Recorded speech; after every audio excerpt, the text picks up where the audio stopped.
Hello everyone, welcome to our YouTube channel Management 360। अभी तक हमने ऑपरेशन रिसर्च में उसके इंट्रोडक्शन के बारे में पढ़ा था कि ऑपरेशन रिसर्च क्या होता है, कौन कौन से मॉडल्स है।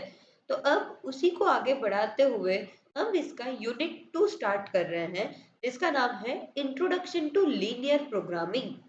इसमें हम देखेंगे कि लीनियर प्रोग्रामिंग होता क्या है, उसके एडवांटेजेस क्या है, लिमिटेशन क्या है, उसके एप्लीकेशंस क्या है, अजम्पशंस क्या है, कैसे ये लीनियर प्रोग्रामिंग मॉडल बनता है, इसके बारे में डिस्कशन करेंगे। तो let's start the introduction of linear programming. तो फ्रेंड्स, सबसे पहले लीनियर प्रोग्रामिंग को समझने के लिए हमें सबसे पहले ढूंढ समझना पड़ेगा कि लीनियर मतलब क्या होता है।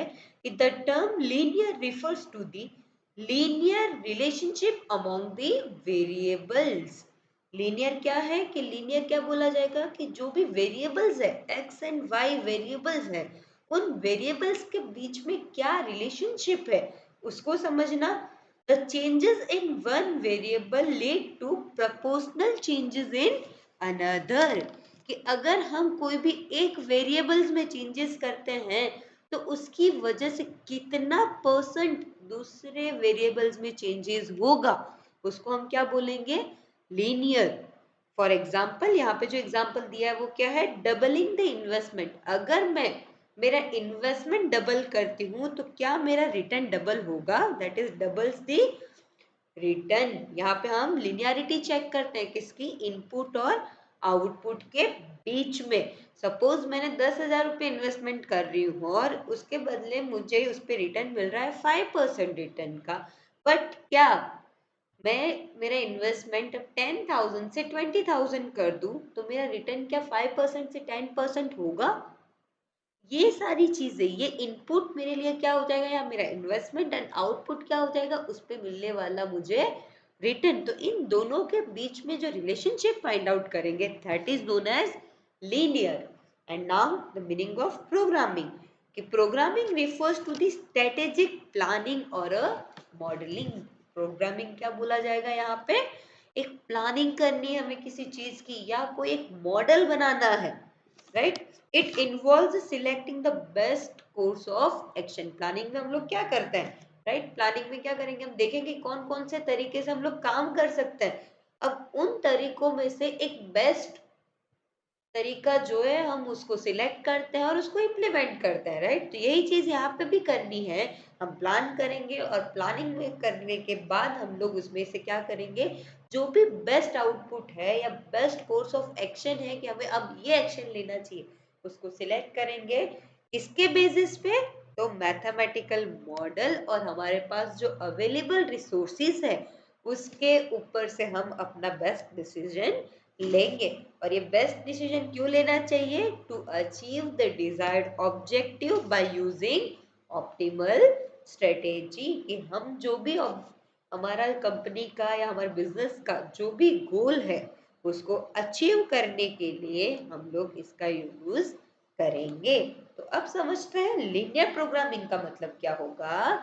तो लीनियर प्रोग्रामिंग क्या हो गई, दोनों चीजों को हम यहाँ पे मर्ज करेंगे, लीनियर और प्रोग्रामिंग को। तो पहला तो था मैथमेटिकल, राइट। तो ये क्या है, एक मैथमेटिकल टेक्निक है for optimum optimum allocation of scared और लिमिटेड रिसोर्सेज के लिए। लीनियर प्रोग्रामिंग क्या है, एक तो मैथमेटिकल टेक्निक है, किसके लिए, जो स्कैर्स रिसोर्सेज है।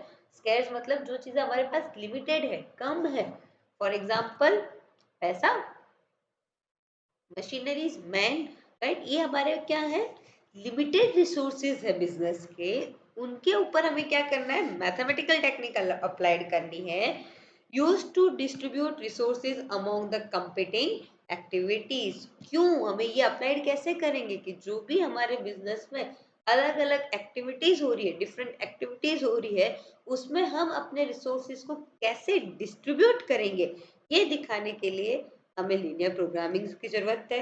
और उसके पीछे का ऑब्जेक्टिव क्या होगा, to achieve the maximum profit and minimum cost. और उसको क्या बोला जाता है, ऑप्टिमल आउटपुट। लीनियर प्रोग्रामिंग क्यों करते हैं हम, क्योंकि लीनियर प्रोग्रामिंग के थ्रू हम अचीव कर सकते हैं जो मेन बिजनेस का गोल होता है, प्रॉफिट अर्न करना, तो उसी के थ्रू हम प्रॉफिट अर्न कर सकते हैं और हमारा कॉस्ट क्या कर सकते हैं, रिड्यूस कर सकते हैं। सो शॉर्टली अगर हम बोले लीनियर प्रोग्रामिंग की डेफिनेशन क्या होगी, तो linear programming is equal to optimal use of limited resources through a mathematical modelling. एक मैथमेटिक के मॉडल के थ्रू हमें अपना जो रिसोर्सेज है उनका अच्छे से यूज करना है या ऑप्टिमल यूज करना है, जिसकी वजह से हम लोग बिजनेस में मैक्सिमम प्रॉफिट अर्न कर पाए और हमारा जो कॉस्ट हो जाए वो क्या हो जाए, मिनिमम।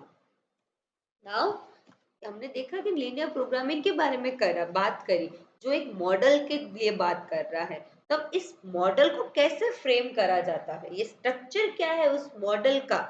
तो जब भी लीनियर प्रोग्रामिंग मॉडल की स्ट्रक्चर की बात आती है तो वहां पे मेन 3 कंपोनेंट्स होते हैं।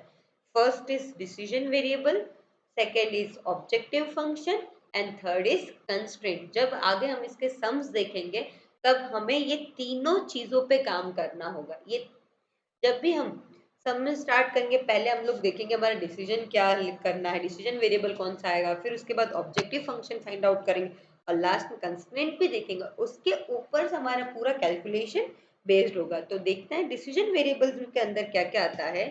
डिसीजन वेरिएबल्स मतलब एक्टिविटीज, कौन सी एक्टिविटीज बिजनेस परफॉर्म कर रहा है, कि डिसीजन वेरिएबल रिप्रेजेंट चॉइस और एक्टिविटीज टू बी इवेल्युएटेड। हमें अपने मॉडल में कौन से एक्टिविटी को इवेल्युएट करना है, चेक करना है, और उसको डिनोटेट कैसे करेंगे, x1 x2 x3। Like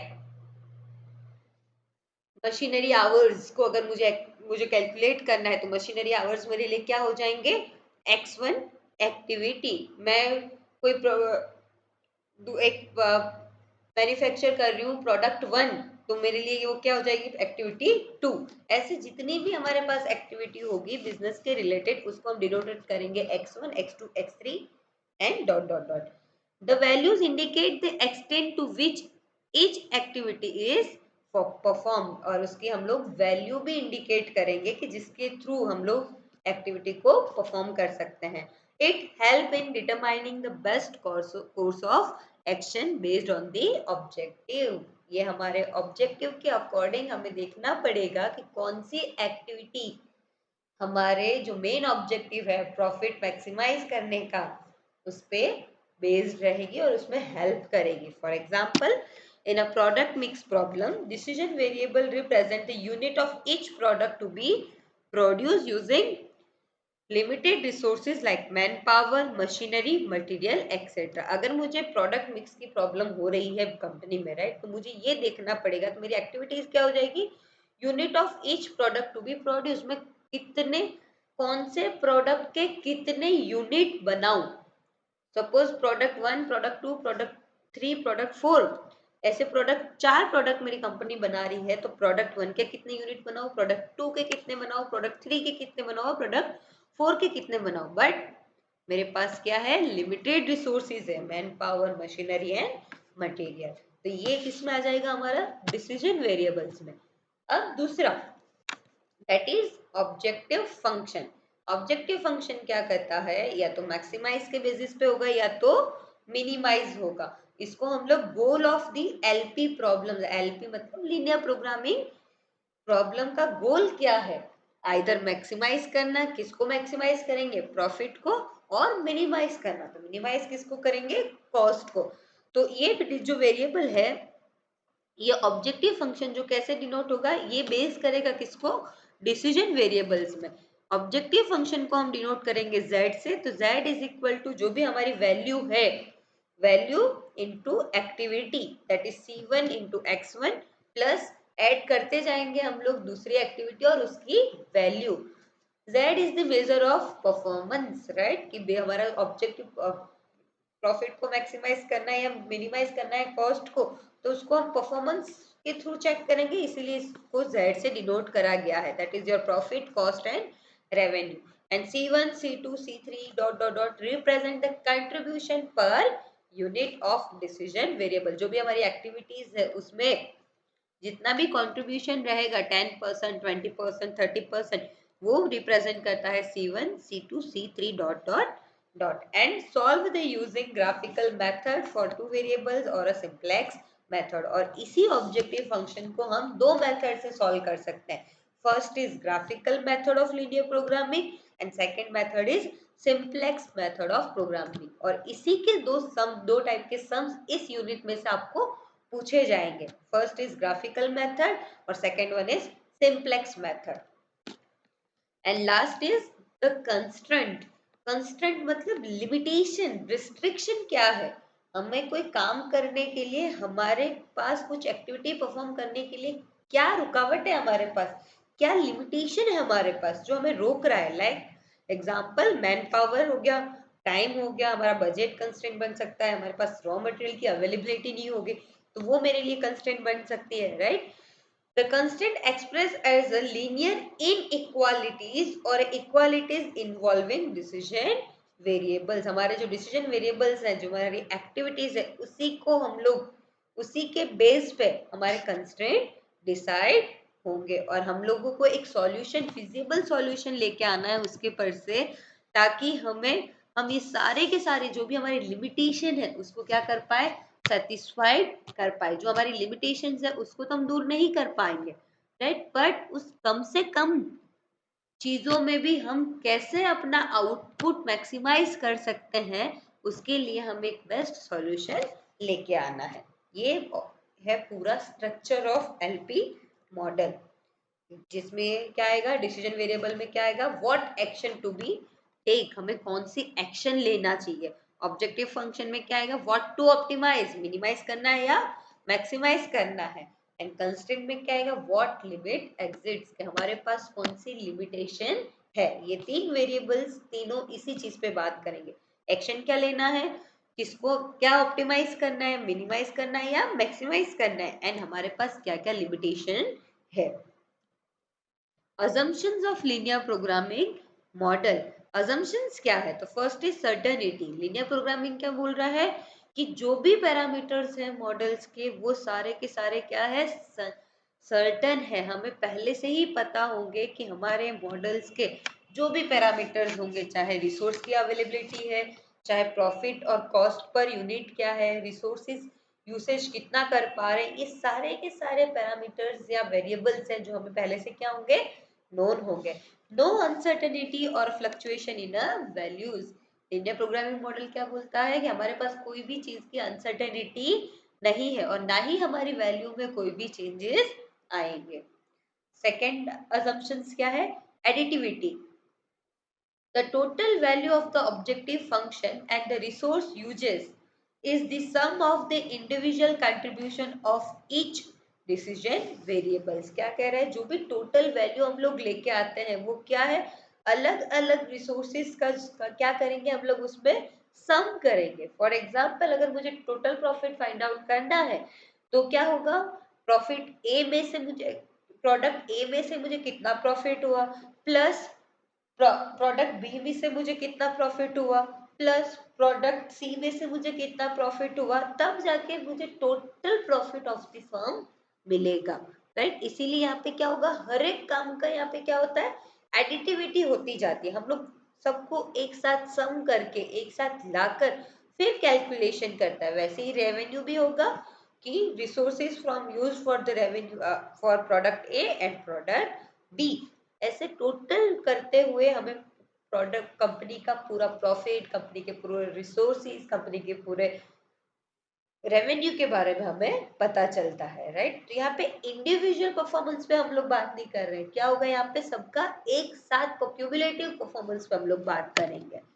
third, linearity और प्रोपोर्शनलिटी, कितना प्रोपोर्शन है, कितना कंट्रीब्यूशन है, उस पर बात करेंगे। For example the contribution to the profit or a cost and the resources usage is directly proportional to the quantity of each decision variable। कि जो contribution होगा profit and cost में और कितना हम लोगों ने रिसोर्स यूज करा है किसी एक एक्टिविटी को करने के लिए, वो देखना पड़ेगा। कोई एक एक्टिविटी हम लोग परफॉर्म कर रहे हो तो उसका कंट्रीब्यूशन कितना है प्रॉफिट और कॉस्ट में, और उसमें हमने कौन से रिसोर्सेस यूज करे हैं वो देखना होगा। For example, if 1 unit uses 5 hours, then 3 unit uses 3 into 5, that is total hours 15 hours.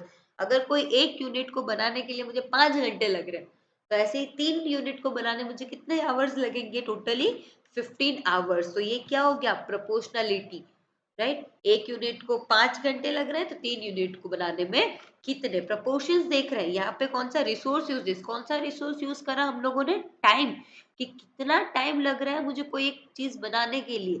ये प्रोपोर्शनलिटी हमें चेक करनी पड़ेगी. और हमेशा लीनियर प्रोग्रामिंग मॉडल जो होगा वो प्रोपोर्शनलिटी पे बेस्ड होगा. एंड लास्ट इज डिविजिबिलिटी और अ continuity. Decision variables can take any fractional or continuous value. Decision variables जो है वो क्या होगा? कोई भी वैल्यूज ले सकता है. हमने पहले ही देखा कि सर्टेनिटी में देखा था कि फ्लक्चुएशन इन वैल्यूज, यहाँ पे कभी भी फ्लक्चुएशन हम लोग no fluctuation in values, fluctuation नहीं कर सकते हैं. तो इसका मतलब क्या होगा? वो वैल्यूज हमेशा क्या रहेगी? कोई भी एक्टिविटी की हमेशा कंटिन्यूअस रहेगी. Suitable for the cases like milk, flood, grain etcetera. ये कॉन्सेप्ट लीनियर प्रोग्रामिंग मॉडल्स हम कहाँ पे अप्लाइड कर सकते हैं? मिल्क प्रोडक्ट्स में, फ्लड पे, ग्रेन में, एक्सेट्रा में. No, not valid when variable must be integers, that is number of machines. अगर वैल्यू इंटीजर्स में आ रही है तब हम लोग एलपी मॉडल यहाँ पे अप्लाइड नहीं कर सकते. In such cases integer programming is used. अगर हमारे वैल्यूज जो है वो इंटीजर्स में है तो हम वहाँ पे लीनियर प्रोग्रामिंग मॉडल नहीं यूज करेंगे. उसके बदले हम लोग कौन सा मॉडल यूज करेंगे? Integer programming. Now the advantages of linear programming. की लीनियर प्रोग्रामिंग का स्ट्रक्चर देख लिया हम लोगों ने. अब वो एडवांटेज, उससे क्या फायदा मिलेगा कंपनी को? अगर कोई company linear programming model use करती है अपने डिसीजन मेकिंग के लिए, तो क्या हेल्प करेगा? तो it helps the decision makers to utilise the productive resources efficiently. कि अगर हम लोग कंपनी में कोई भी डिसीजन लेने के लिए लीनियर प्रोग्रामिंग मॉडल को यूज करते हैं, तो क्या होगा? इससे हम हमारे पास जो भी रिसोर्सेज अवेलेबल है उस रिसोर्सेज का एफिशिएंटली यूटिलाइजेशन कर सकते हैं, उसको एफिशिएंटली यूज कर सकते हैं, right. It leads to better quality decision that is objective rather than subjective. क्योंकि लीनियर प्रोग्रामिंग मॉडल खुद के एक ऑब्जेक्टिव फंक्शन पे बेस्ड है. सबसे पहले वो अपना एक ऑब्जेक्टिव फाइंड आउट करता है कि मुझे किस पे काम करना है. तो इसीलिए ये क्या होगा? ऑब्जेक्टिव को साथ लेके काम करता है, जिसकी वजह से हमारे डिसीजन की जो क्वालिटी होगी वो क्या होगी? हमेशा इम्प्रूव्ड होगी. It provides optimal solution for considering resource constraint. हमेशा लीनियर प्रोग्रामिंग क्या होगा? हमारे पास जो लिमिटेशंस है रिसोर्सेज को, उसको साथ लेकर ही हमें एक ऑप्टिमम सॉल्यूशन आता है. ऑप्टिमल सॉल्यूशन मतलब minimise the cost and maximise the profit. It identifies the bottlenecks in the production process. कि प्रोडक्शन प्रोसेस में कहाँ पे क्या रुकावटें आ रही है उसको फाइंड आउट करने के लिए भी हमें लीनियर प्रोग्रामिंग मदद कर सकता है. यहाँ पे एक एग्जांपल दिया गया है, दैट इज आइडल मशीन्स. कि कौन सी मशीन आइडल्स है, मतलब अभी कौन सी मशीन पे काम नहीं हो रहा है. ये हम किससे फाइंड आउट कर सकते हैं?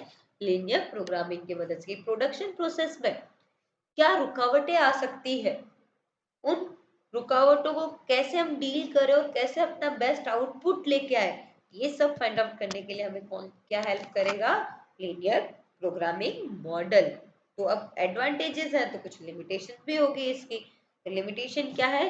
It assumes the linear relationship which may not hold in real life. के हमने सबसे पहले ही देखा लीनियर प्रोग्रामिंग में, हमने बात ही करी थी कि वो लीनियर रिलेशनशिप फाइंड आउट करना चाहता है, राइट. तो हमेशा लीनियर रिलेशनशिप हो कोई भी वेरिएबल्स के बीच में, ये जरूरी नहीं है. जो एग्जांपल हमने पहले लिया था कि double the investment double the return. Return को डबल होने के लिए बहुत सारे फैक्टर्स और भी अफेक्ट करते हैं. तो वहां हम ये नहीं कह सकते कि इनके बीच में लीनियर रिलेशनशिप होगा या नहीं होगा. It does not guaranteed integer solution कि लाइक 2.5 मशीन्स, 3.5 मशीन्स, ऐसी जो वैल्यू आती है उसके ऊपर इसका कोई कैलकुलेशन नहीं है. The time and uncertainty are not considered. सही बात है, हमने पहले ही देख लिया assumption में वो सर्टेनिटी पे ही बात कर रहा है कि हमारे पास तो सब कुछ हमें पहले से पता है, तो अनसर्टेनिटी को उन्होंने यहाँ पे कंसिडर नहीं करा है। It assume the constant parameters. हमने देखा था assumptions में भी कि वहां पे हमेशा बोला जा रहा है रिसोर्सेज को भी कांस्टेंट कर दिया हम लोगों ने, राइट। जो भी पैरामीटर्स है, जो वैल्यूज है पैरामीटर्स की, वो हमेशा क्या रह रही है, कांस्टेंट रह रही है, जिसमें कोई भी चेंजेस नहीं हो रहा है। बट रियल लाइफ में ऐसा नहीं होता है। It can handle the only one objective while the real problems often have multiple conflicting goals. Linear programming सिर्फ एक ऑब्जेक्टिव पे काम करता है, बट जबकि रियल लाइफ में क्या होता है, किसी भी प्रॉब्लम में, अगर किसी भी प्रॉब्लम को अफेक्ट करने के लिए बहुत सारे मल्टीपल गोल्स या मल्टीपल रीजंस होते हैं किसी भी प्रॉब्लम को अराइज होने के लिए, तो उसको ये कंसीडर नहीं करता। सिर्फ एक ऑब्जेक्टिव उन्होंने सेट करा, उसी के ऊपर पूरा कैलकुलेशन लेना स्टार्ट हो जाते हैं। ठीक है, तो आज के मैं वीडियोस में बस सिर्फ इतना ही कि भाई क्या होता है लीनियर प्रोग्रामिंग, उसका एडवांटेजेस, लिमिटेशन, स्ट्रक्चर क्या होता है, ये हम लोगों ने देखा। अब आने वाले वीडियो में हम लोग लीनियर प्रोग्रामिंग का एप्लीकेशन कहाँ कहाँ होता है, ये कहाँ कहाँ एक्चुअल में लीनियर प्रोग्रामिंग मॉडल्स कहाँ कहाँ यूज करे जाते हैं और कैसे लोग इसको डिसीजन लेने के लिए यूज करते हैं। फिर ग्राफिकल मेथड और सिंप्लेक्स मेथड क्या होती है वो देखेंगे, और कुछ इंपॉर्टेंट डेफिनेशंस देखेंगे लीनियर प्रोग्रामिंग के अंदर, जो एग्जाम पॉइंट ऑफ व्यू से बहुत इंपॉर्टेंट है। तो आज के लिए बस इतना ही। आई होप कि आपको मेरा ये वीडियो अच्छा लगा हो और आप जल्दी से इस पे रिस्पॉन्स दीजिए। Thank you so much.